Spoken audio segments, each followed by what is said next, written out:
Welcome back. Up to now, I've been doing all the talking. Now it's your turn to do some work. You're going to write your content. We're going to start at the first floor. We're going to go all the way up to the 8th floor. At each floor, we'll stop. I'll explain what the content should be. I'll give you my content. I'm going to say, your turn. At that point, stop the lesson, write your content, come back. Let's get started. First floor, your name. I'm Fred Miller. Now, as I said before, I've got a very simple name. Easy to say, easy to remember.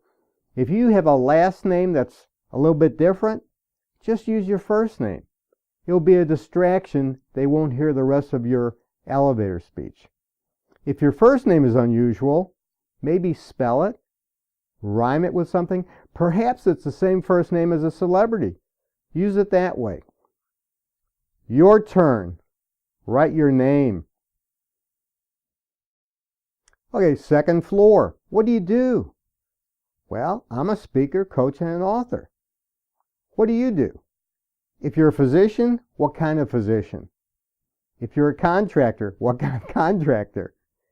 A little explanation is sometimes necessary to tell people what you do. Now, I know you do a lot of things, but limit it to 3. The 3 most important things. Usually, they're what you like doing, what brings you in money, and another thing that may be probably in between what you like to do and what brings in money. Your turn. What do you do? Now we're on the 3rd floor, and this is your expertise. My expertise is, the title of my first book is No Sweat Public Speaking. What's your expertise? Do you hold some patents? Are you an author also? What's your position at the company? Do you have any degrees we might be impressed by? Why would people want to hire you? That's part of your expertise. Your turn. What's your expertise? Now we're on the 4th floor. And this is where you used to say, I help people. I work with companies. Now we say, businesses, individuals, and organizations hire me. Hire me says, I'm proud of what I do. I'm really good at it. And you know what? There's some money attached to it. It could be a disqualifier if doing the one-on-one elevator speech. That's okay. Everyone's not a prospect for what you do. The other word you want to include is because. Because is an influencer word. Now, if you're not comfortable with saying hire me, use something similar. Become my clients. Engage my services.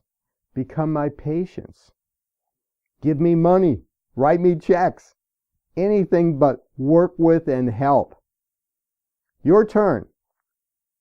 Why do they hire you? 5th floor is your why. It's the DNA of your elevator speech. It's why you get up in the morning. My why is they do that because they know. Speaking opportunities are business, career, and leadership opportunities. If they don't buy that, and that's okay, we've got nothing else to talk about. What is your why? Now, this takes some consideration. But when you decide what the DNA of your business is, it's the DNA of your elevator speech, it'll make all the difference in the world. Your turn. What's your why?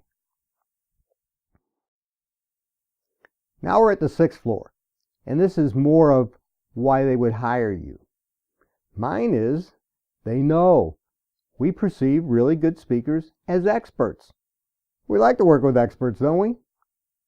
Experts can command more money for their products and services. There's a lot of reasons people hire you. Put one of them on this floor, 6th floor. Your turn. Why are some other reasons they hire you?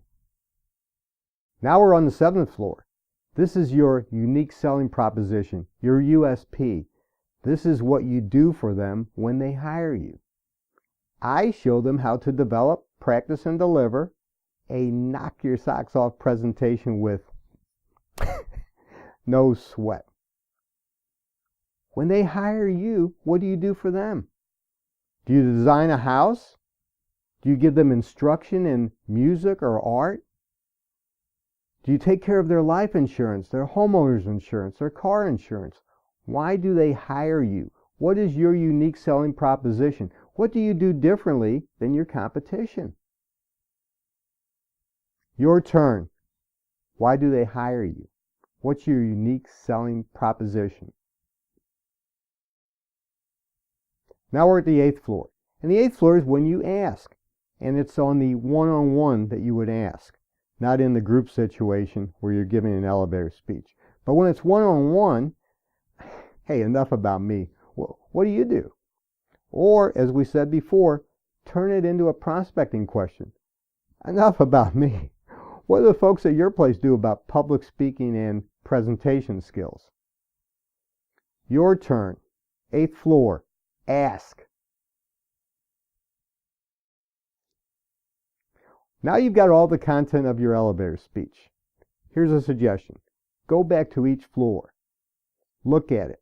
Say it out loud. Maybe tweak it. Tweak it again. It's going to take more than one time going through your elevator speech and all the content before you get it the way you want it. And you're still going to tweak it some more. I think I'm on version 205. Work on this elevator speech content for a while, and when you come back to the next lesson, we're going to talk about delivering it.